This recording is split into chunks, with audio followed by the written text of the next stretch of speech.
Hi 1050, welcome to chapter 1. In this first lesson we're going to be talking about some basics of functions. So we're going to start by going over some vocabulary.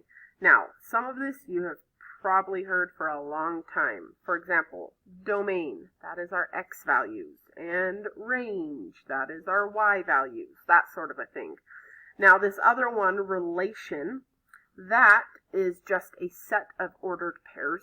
And we're talking about the relationship between the x and y values of the list of ordered pairs.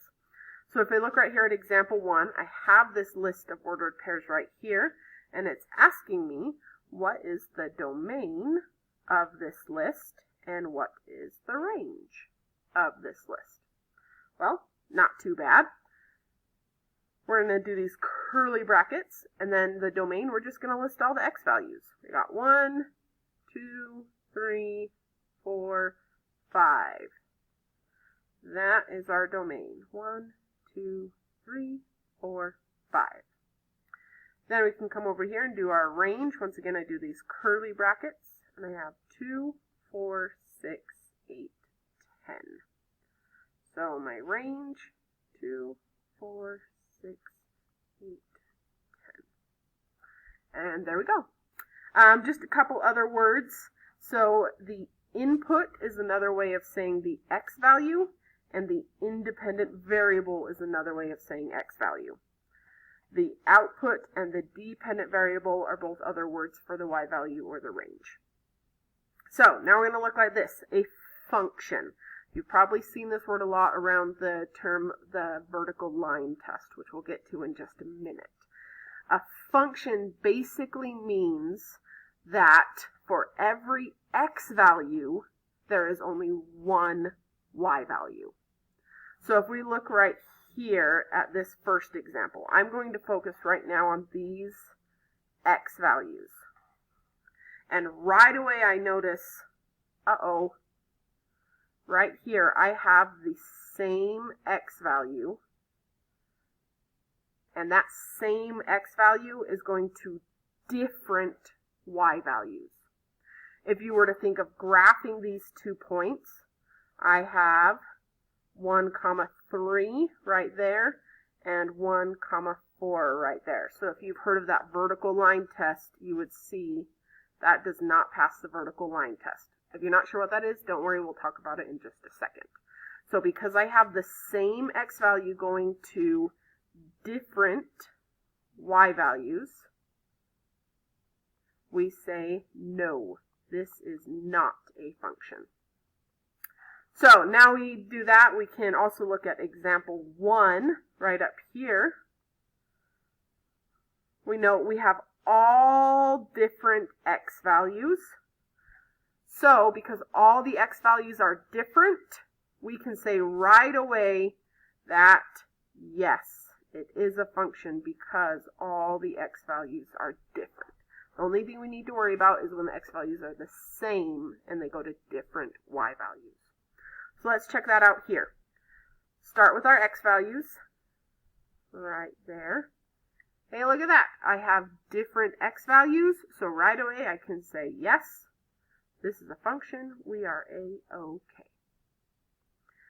Now, instead of just talking about a list of points being a function, let's look at if an equation is a function. But remember, the key is every x value should only have one y value, period. So if I look at this first equation, we can think about this. I have any value that I plug in here for x, I am only going to get one y value answer out. That's where that input-output comes from, by the way. So I put one input in here, and I'm only going to get one answer out. So that is yes, that is a function. I put one input in, one output out. Now let's try that with this one.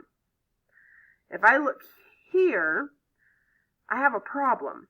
Let me give you an example so you can see if you can see what's going on here. I'm going to take 2 y value answers. I'm going to take negative 2, and positive 2. Negative 2 squared plus 1 equals 5. 2 squared plus 1,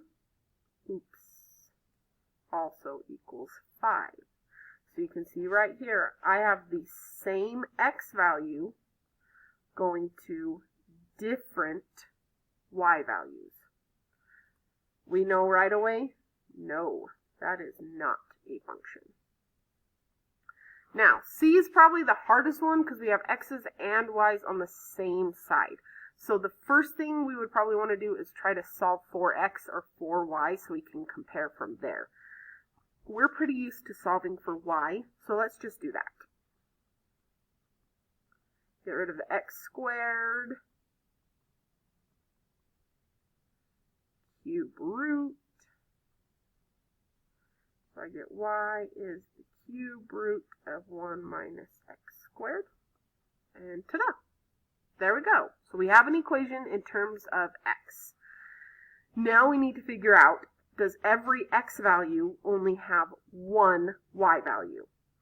So any number I plug in here for x, is there only one y answer that I get?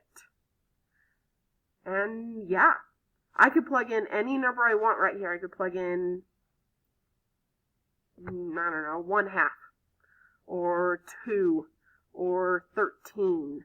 And any one number I plug in here, I am only going to get one y value answer out.